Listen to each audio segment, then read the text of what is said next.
Again, I'm elated to be bringing in Majestic Lane.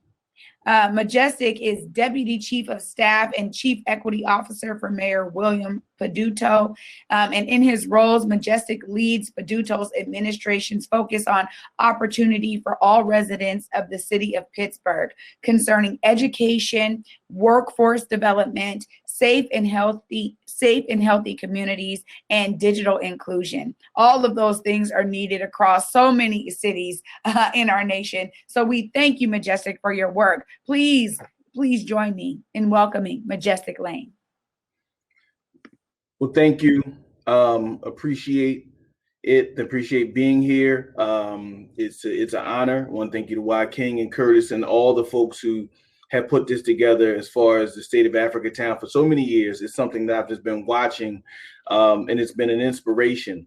When we think about the state of our Africatowns, and that's in America and globally, we have always had thriving communities, right? We've always had spaces that were our spaces and that were inspirations to the world. So for me, when I think about an Africatown, it's a place, it's a state of mind, and it's also a place that's always becoming, right? We're always creating these places. And right now it's just about how do we act collectively to engage each other, right? And to really think about the solutions to do that. And so what I'm going to be speaking on is from a context of a governmental perspective, thinking that what can we do in this time, and what are the kind of steps and keys to be able to accomplish that from folks who are in government, along with working with people in community. Because I think, as many of us know, it's an inside-outside game of sorts, and really identifying what are the goals of the community and the North Star that the community has set for itself,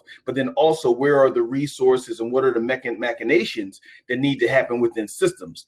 Because I think we all know systems have conspired to harm us. Now we're looking at systems conspiring to help us. So with that, what does that look like, and what does that mean of making sure that systems are conspiring to help us? And how do we make that happen, not just in one place, but in cities all across the country?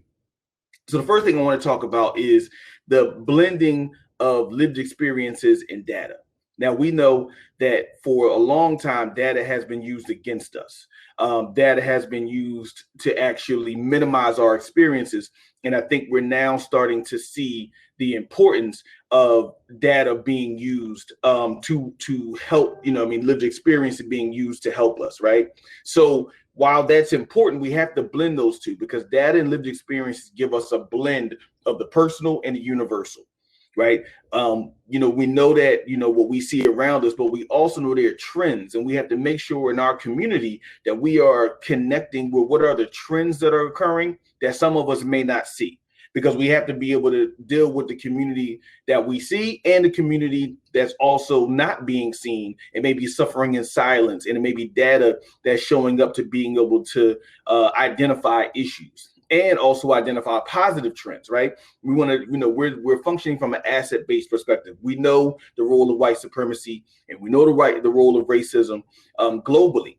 But in order to actually do this, when we struggle, we also have to struggle putting ourselves at the center from an asset-based community development perspective. So I think once we blend data and lived experience, we can go from lowest term to highest form, if you will, with being able to figure out what our communities need. Two is identifying regional strengths and weaknesses. And what I mean by that is there are certain elements that explain why cities or communities can function with one thing versus the other. And the important thing is to be able to look at what are the superstructural factors that impact the quality of life for Black people in any particular region, right? We know for so many of us, our families travel to the North and to the West for the benefits of jobs, right? So there were structural benefits that were being accrued by moving to a particular place. In the same way, we know we have now seen a reverse migration of sorts, where people are moving back to the South for also structural factors, right? So we have to do a really good analysis of the structural factors in our places, and we have to be able to communicate the benefits and harms of the structural factors to systems, right? Like people have to be able to come and say the fact of our transportation system and what it does, is it helpful to us or it's harmful to us? The job centers and where they are helpful or harmful? The way that resources are given out for small businesses are helpful or harmful? The way that the health powers are used in the community is helpful or harmful? So we need to really be able to look at what are those strengths and weaknesses from a regional perspective so that we can build. And that goes into my third point about that, is really looking at the identity of your community. One of the really powerful elements of Africatown is putting a stake in the ground, if you will, identifying and saying, here's what's important, here's who we are, here's the population, and people can be in this community, but they know it's this community. But also, when you look at your identity, you start to say, what are we going to specialize in? Are we going to specialize in science? Are we going to specialize in logistics? Are we going to specialize in food? Like, what are we going to specialize in that's actually going to create a holistic cycle and a virtuous cycle for the particular community that we find ourselves in, right? And I think when you do that, then you see the separation of certain places are known for certain things. And when they're known for certain things, they attract people who are known for those things. And then it actually becomes a cycle, like I said, a virtuous cycle, but it comes with a community being able to identify how to do that. Next thing I want to talk about is really with the transition from the previous president to the Biden administration. There's a lot going on, and so we're in the beginning of it. And while there's been a lot of talk about the perspectives and the kind of performative elements of the difference between obviously the Trump administration and the Biden administration, there's also a lot of resources coming out. So what I want to talk about are three things that I see happening from the federal government perspective that I think when we're building our Africatowns, we should be thinking about. Number one is infrastructure.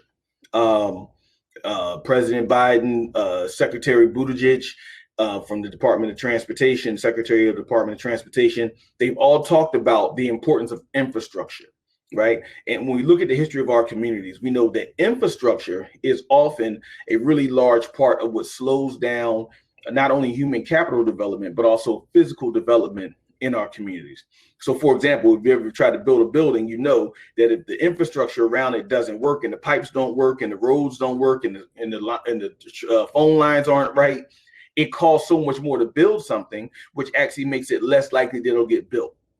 So we know with infrastructure in our communities is a huge issue, and there are a lot of resources coming out in and around infrastructure. So please, wherever you are, be really think, if you're in the context of an American context, please look at the infrastructure bills that are coming out and look at the infrastructure needs that are happening in your community, and then also be able to work with that and work with your elected officials to get infrastructure money to the community. It's not attractive money. It's not quote unquote sexy money, as they say, but it's the money that will allow other good things to happen when you set that foundation of infrastructure.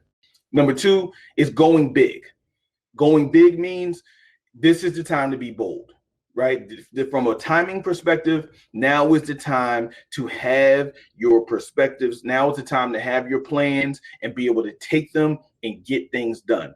Because the federal administration and also certain states are really looking forward to being able to set things off in a way that shows that the country is going to get back on its feet after the impacts of the pandemic, and also the impacts of obviously the health elements of that and the economic impacts, compounded as always by white supremacy and racism. So there's a lot of money that will be out to do things. And if you can show that from an equity perspective, how this is impacting Black and brown communities, and then also being able to create economic benefits, it'll be something that'll be a multiplier effect. So please go big right now and partner with other people to do that. And the third thing to me that's a real thing is collaboration over competition, right? When we think about scarcity, we start to behave differently, right? When we think about collaborating together, and that's economic development strategies, that's human capital strategies, that's health strategies. We really have to, if in no other time, think about what collaboration looks like, because the shocks and the stressors, you know, the constant stressor of racism and the constant stressor of white supremacy, along with the shocks of the pandemic, the shocks of the economic things that are happening, and along with the reckoning of racial awareness, as one may say, has created a situation where we need everything to happen at the same time. It's not a situation where one thing can happen behind the other thing, behind the other thing. All of it needs to happen, and the collaboration is really key. So this collaboration is not just in cities, but across states, across the country, and across the world. And the more that we can bring to bear with capital, human capital, and physical capital of a collaboration, and not be caught up in the competition concept of scarcity and the challenge idea of scarcity, we'll be able to really build our communities and take advantage of this moment and develop these thriving, continue to develop these thriving places and thriving communities that center people, that center experience, that center success in ways that our children will build on in the future. So again, it's my honor to be here. I thank you so much to be able to share what I can. I look forward to continue to build thriving communities with all of you all across our diaspora. Peace. Thank you. Thank you, Majestic. That was powerful. And, honestly, one of the things that you said that really struck me is collaboration over competition. We talk about the nonprofit industrial complex all the time and how it makes us have to compete for the small amount for our projects, our programs, our development, whatever it is we do. Get you uplifting that message here today. And that's what we're all here for. It's about the collaborative experience. So thank you again for your work, and thank you for presenting here at the State of Africatown. So appreciate you.